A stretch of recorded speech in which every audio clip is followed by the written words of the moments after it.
I'm Adele. I'm Matt. We've got two kids, a 12-year-old boy and 3-year-old daughter. We're having some troubles or challenges with particularly our 12-year-old who does have ADHD, just challenging behaviours and looking for different methods to cope and help him through life. As a byproduct though, I think most of our more recent questions and inquiries have been about our 3-year-old daughter. That first call with Holly was horrible. And I just spent the time crying down the phone because when Matt says we're having challenges, I didn't want to parent TJ, and he was going through some really big stuff. Me and Matt had just separated, and his emotions were off the charts. We had lying, stealing, massive aggression issues, and I was pushed to my limits. I felt a breaking point. I think just a simple change of words or terminology used in speaking to our son made the biggest difference. Certainly results almost straight away with the way that he received the information we were trying to relay to him. Behavioural, I'm sure he's still a 12-year-old boy, there's things that come up, but the fundamentals that result with the first call are pretty much under control. Especially because we are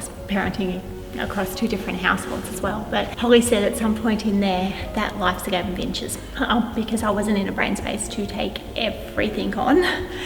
And just by doing some really simple changes that Holly recommended, some simple word changes, some simple instructions, and it changed the whole world.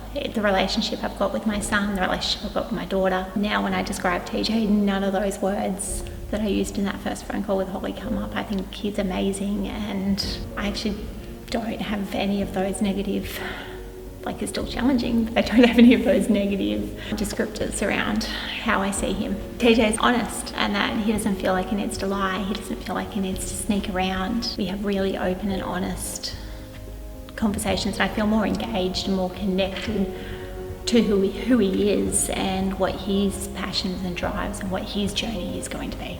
I think it was a complete game changer for us. Since the initial call that we had with you, putting that into effect has changed our lives. Even as separated parents, our relationship has improved in co-parenting as well. I completely agree. If you're sitting on the fence, you can't, try to remember the words, but the words that sort of stick with me is you can't think your way out of something that you thought yourself into. And I needed to hand over and trust Holly with the process, and it was amazing to see the transformation in my family, my co-parenting relationship, the relationship between my kids. The relationship basically just transformed every relationship, and it made home calm.